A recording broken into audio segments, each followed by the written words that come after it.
2017. If you want to follow us on Twitter, please go to CATEX TV. Well, in the United States, the clock continues to tick.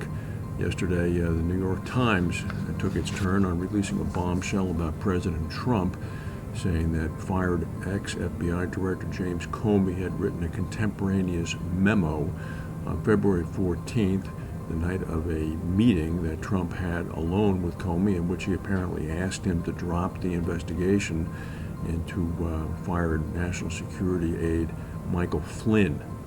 Trump leaves on Friday for a four-nation foreign trip, his first visit outside the country since he's been elected president.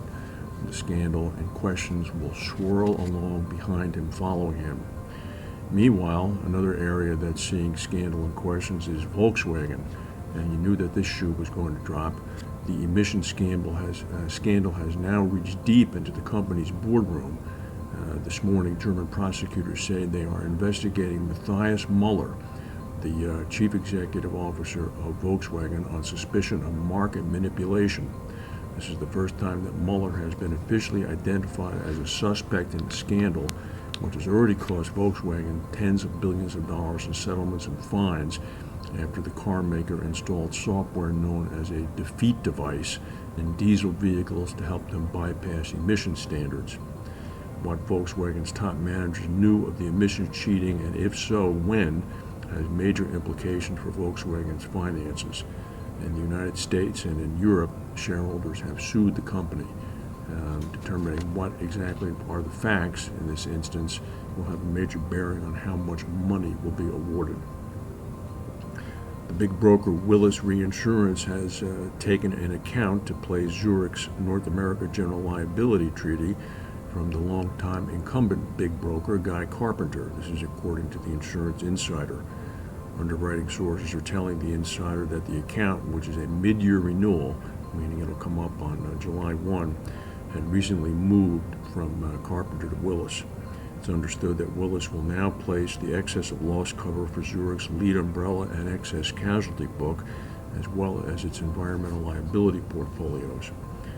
It's not known how big the book is, but Zurich is a lead underwriter in these lines, and the portfolio is believed to run to hundreds of millions of dollars. That's a big commission. Following a change at Zurich with the new CEO Mario Greco, it's set about reworking its reinsurance purchasing in favor of excess of loss and aggregate protection, which is exactly what Willis is going to obtain. The WannaCry virus wreaked havoc across the world, as we know, with the National Health Service in Britain and elsewhere. One big insurer in Britain chose to handle it by essentially locking down its inbound emails. That would be Aviva. Aviva had blocked all inbound emails with attachments in order to protect its systems. They started this on Friday night. Earlier today, the block was lifted. Aviva said they continued to monitor the situation, but they were fortunate that there was no contamination in their systems. It's tornado season in the United States, and yesterday in two fairly distant places, Oklahoma and Wisconsin, they're separated by at least 1,000 miles, there were two deadly incidents. One person was killed in each state. There were other tornadoes in western Oklahoma and the eastern Texas panhandle. The National Weather Service is reporting that there were 20 reports of tornadoes in Texas, Oklahoma, Kansas, Nebraska, and Wisconsin. Thousands of Greek citizens walked off their jobs earlier today and marched through central Athens in an angry protest against continued austerity measures being demanded by international leaders in exchange for ongoing bailout funds. The demonstrations were mostly peaceful. The strike was called by the main unions a day before the Greek parliament is due to vote on reforms that would help unlock the funds from the 86 billion euro bailout, the country's third bailout in 7 years. The new measures that the parliament is considering would include the 13th cut in pensions since 2010 and a reduction in tax-free allowances on income. They come after years of cuts that for a time threw the country into a deep recession.